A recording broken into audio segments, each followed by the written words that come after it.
अमरावती की सांसद नवनीत राणा को जान से मारने की धमकी मिली है। धमकी भेजे जाने वाले आरोपी ने इंटरनेशनल कॉलर कोड और आईपी एड्रेस का इस्तेमाल कर वॉइस मेल के जरिए धमकी दी है। इस मामले के सामने आने के बाद अमरावती पुलिस और राजनीतिक गलियारों में खलबली मच गई है।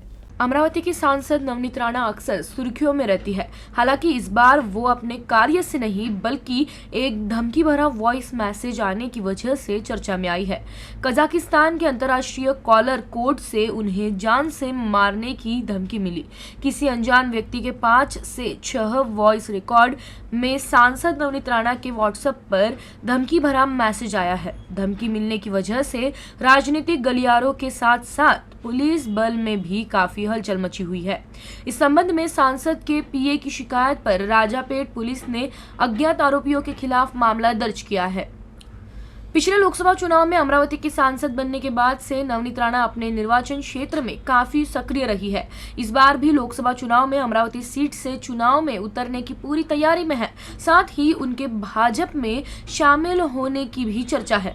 लेकिन इस बीच राणा के व्हाट्सएप पर एक अज्ञात अंतर्राष्ट्रीय आईडी वाले नंबर से धमकी मिलने से कई तरह के कयास लगाए जा रहे हैं। फिलहाल पुलिस मामले की जांच पड़ताल कर रही है। दम देणं आणि नवनीत राणांच्या पूर्ण प्रोग्रामची आम्ही रेखी करत आहे, माहिती घेत आहे आणि त्या रेखीच्या माध्यमातून त्यांच्यावर आमचं पूर्ण लक्ष आहे।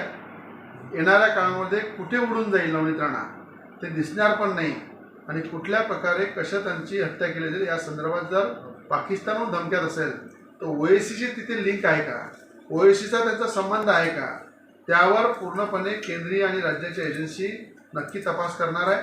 राज्याच्या डीजी रश्मी शुक्ला मॅडमला पूर्ण माहिती दिली, त्यांनी एटीएसचा तपाससुद्धा सुरू केला। अमरावती शहराचे पोलीस आयुक्त रेड्डी साहेब यांना सुद्धा माहिती दिली, त्यांनी सुद्धा एफआयआर केला आणि तपास चालू केला। राज्याचे गृहमंत्री आमचे देवेंद्र फडणवीस साहेब यांनाही माहिती दिली। तर मला विश्वास आहे केंद्रीय एजन्सी राज्याच्या एजन्सी मिळून ओएसीचा पुरा तपास करतील।